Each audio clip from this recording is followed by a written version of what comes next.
아멘. 오늘 주신 고린도전서 본문에서 이 고린도 교회 성도들 간의 내부 분쟁과 또 심판에서 하나님의 심판에 대해서 또 진정한 그리스도인들이 가져야 될 영적 지혜와 또 성숙함과 이제 중요성을 오늘 말씀을 통해서 사도 바울은 강조해 주십니다. 또한 사도 바울은 그리스도 공동체 안에서 일어나는 분쟁을 현명하게 대처하고 또 도덕적으로 생활하며 하나님을 진정하게 몸과 마음으로 공경할 때 주님의 공동체의 이제 중요한 소명을 알게 된다고 이제 말씀해 주십니다.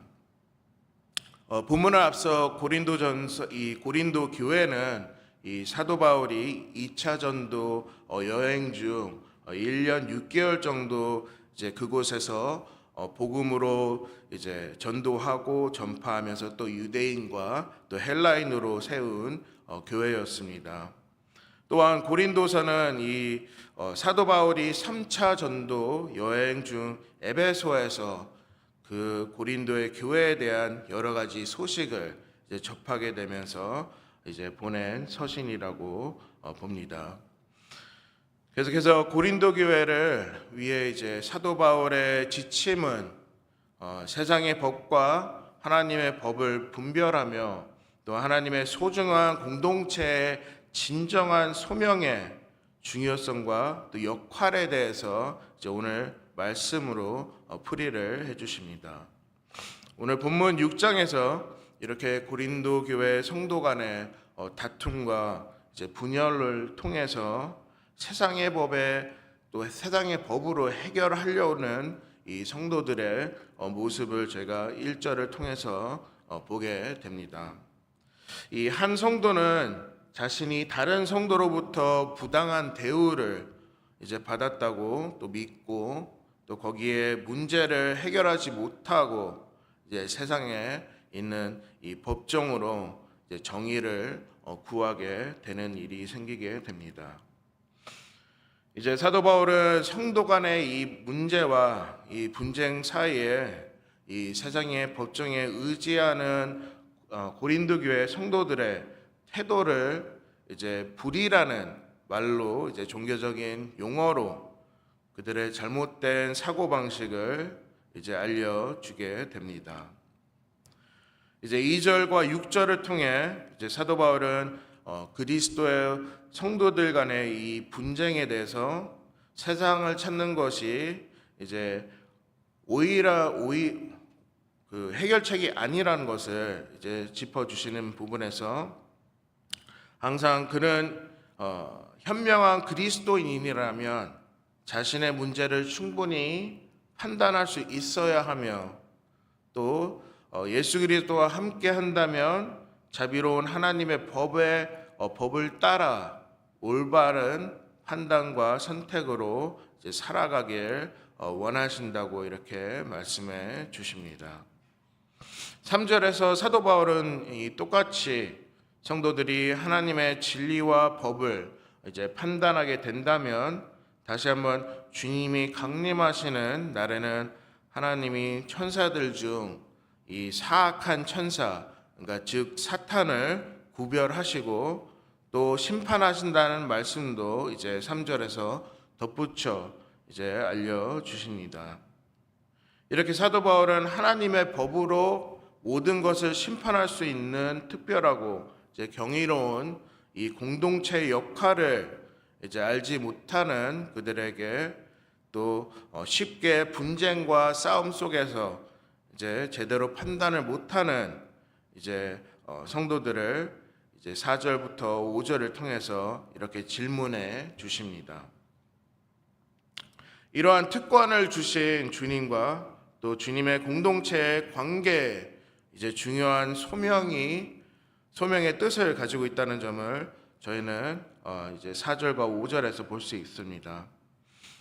하나님의 심판의 날에 또 심판의 날에 오실 때에는 여러 가지의 질서와 이 세상의 혼돈과 모든 세상의 법이 무너지게 되며 또 하나님의 법을 따르는 그리스도의 공동체만이 신앙심과 또 그분이 주신 소명을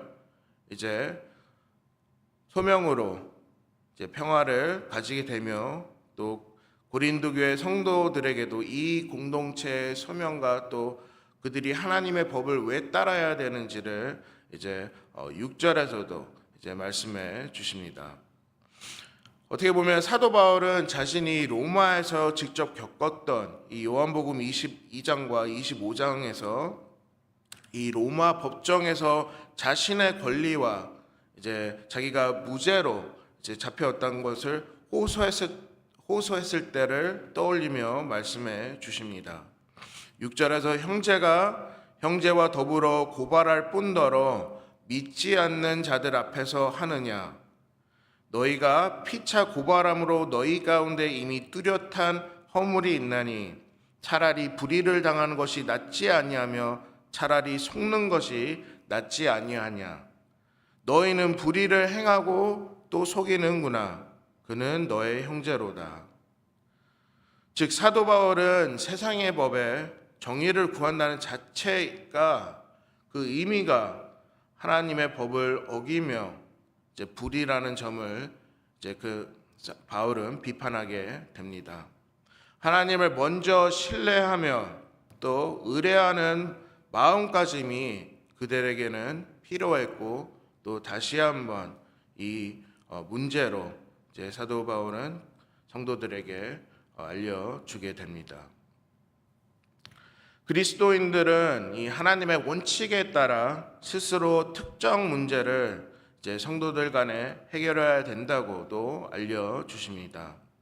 또한 간혹 이 종교 공동체에서 적절한 중재와 합의에 응하지 않는 사람들이 있다면 안타깝게도 그들은 함께 공동체 안에서 섬기지 못하게 되지만 7절에서 말씀하신 의미는 성도가 서로 피해주며 문제를 덮고 지나가라는 뜻이 아닌 8절에서 전해주시는 아직도 하나님을 속이며 세상 것을 따르는 사람의 마음을 지적해 주시는 의미입니다. 지적을 통해서 다시 한번 죄를 뉘우치고 다시 한번 주님께 사죄하며 또 죄를 범한 성도에게 용서를 구하는 일을 말씀해 주시는 것입니다. 계속해서 9절부터 11절에서는 이 사도 바울은 고린도 교회와 성도들의 죄악에 대해서 다시 한번 꼬집어 보시게 됩니다. 바울은 잘못을 저지른 성도에게 불의한 자가 하나님의 나라를 유업으로 받지 못할 줄을 알지 못하느냐라고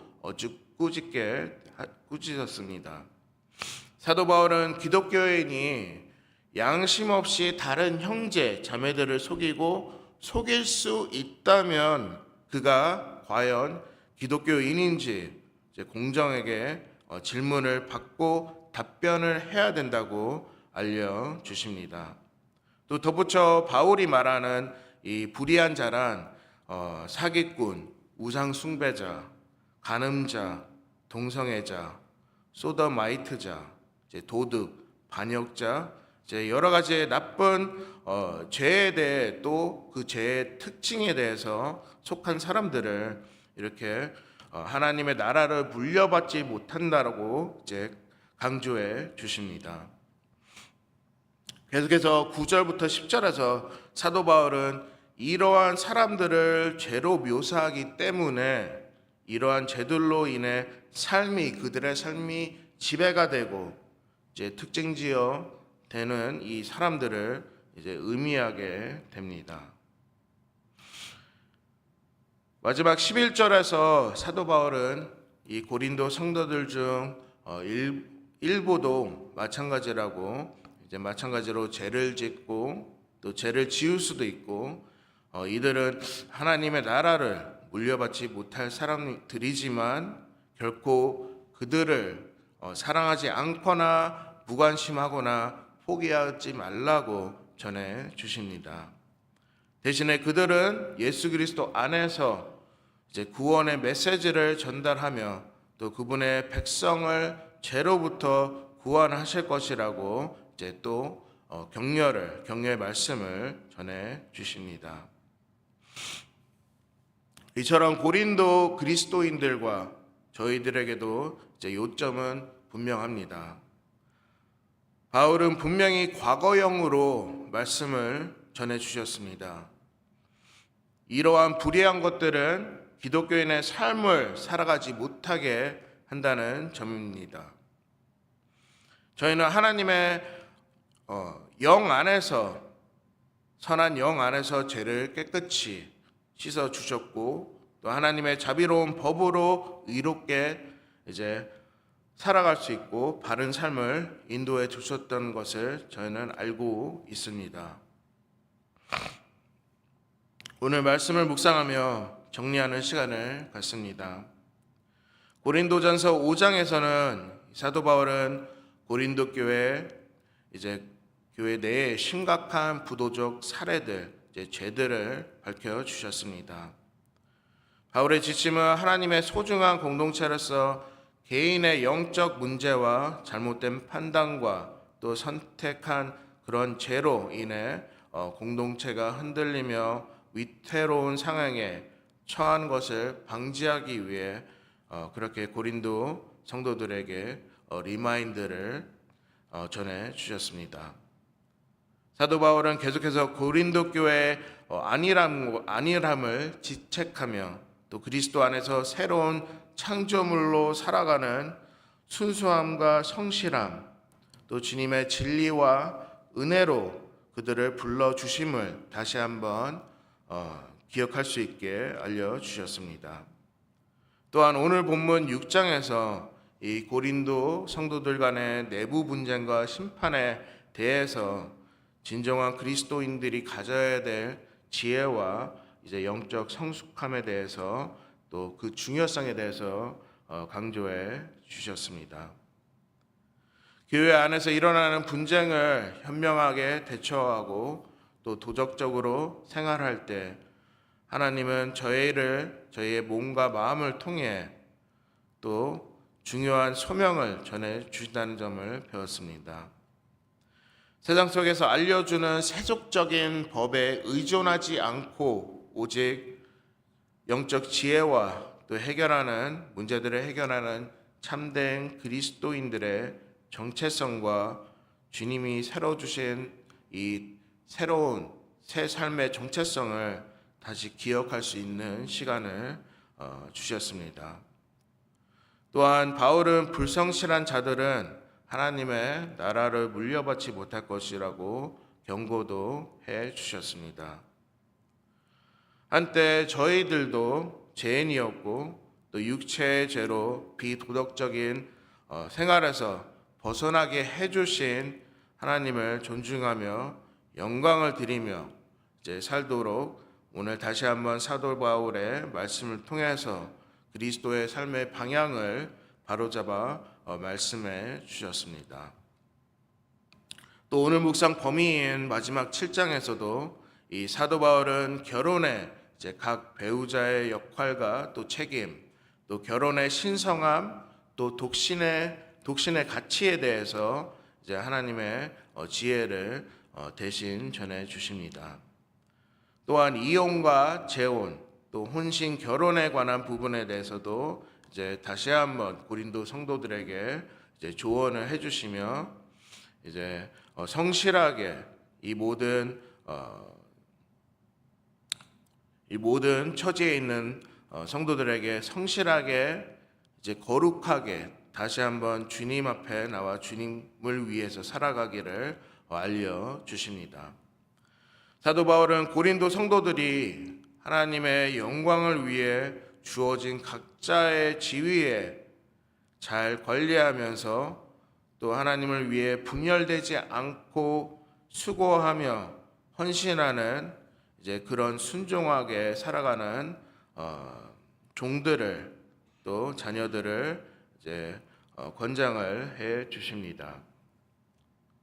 오늘 말씀을 정리합니다. 오늘 주신 말씀을 통해 세상을 살아가는 동안 주님의 보혈로 새 생명을 또 진리를 이 세상 속에 하나님의 나라의 가치를 이제 알아야 한다고 오늘 저희들에게도 말씀해 주십니다. 모든 일을 다 주도하시며 또 저희들에게 전해주시는 계속되는 이 지혜와 사랑의 메시지를 저희가 듣고 또 배우며 노력할 때 주님께서는 주님의 진리를 또 주님이 원하시는 소명을 합당한 소명을 이제 저희에게도 알려주실 거라고 또 이 어지러운 세상 속에서 한 줄기의 빛을 주실 거라고 말씀해 주십니다. 저희를 위해 인생의 목표와 진실을 알려주신 예수 그리스도의 이름과 또 하나님의 거룩한 영에 의해 저희가 정결하게 되었다는 부분에 대해서 저희는 은혜와 감사와 또 계속해서 기억하며 살아가야 합니다. 그러기에 오늘 하루도 새로운 마음가짐을 주셨음을 믿으며 또 의로운 주님을 기억하며 또 기쁜 마음으로 그분께 감사와 회개 기도를 드리며 주위에 있는 저희 이웃들을 저희 자신같이 사랑하며 그런 주님의 공동체가 되기를 이제 기도와 응원 보내드립니다. 그러면 같이 기도 드리시겠습니다.